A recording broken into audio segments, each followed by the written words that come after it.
Good evening. If I could think of one Torah portion that relays arguably one of the most profound life lessons, I think it would be this week's Torah portion, the portion of Parshas Vayishlach.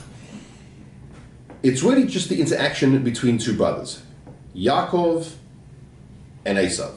And more specifically, the description that they each have of their so-called situation.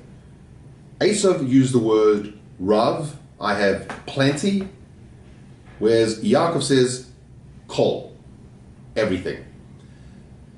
The difference between a person who feels that they've got something that's plenty, by definition, is A, comparing himself to other people who may have a bit more.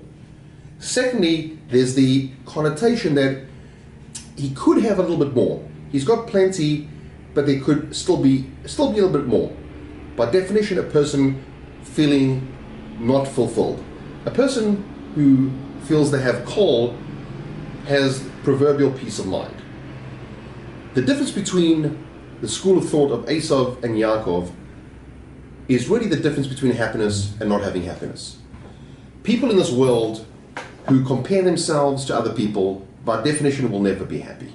There'll always be someone who has more materialistic gain. There's always going to be someone who has perhaps more of an intellectual prowess.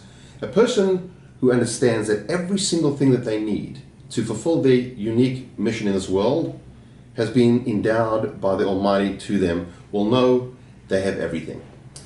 Most of my professional life has been around the entertainment industry, and I've noticed that it's not by coincidence that some of the most sought after, most famous entertainment people are some of the most unhappy people.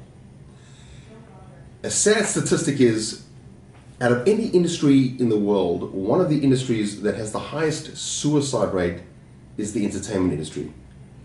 An industry that supposedly personifies happiness clearly is a hollow type form, because it personifies people comparing in materialistic terms, in aesthetic terms.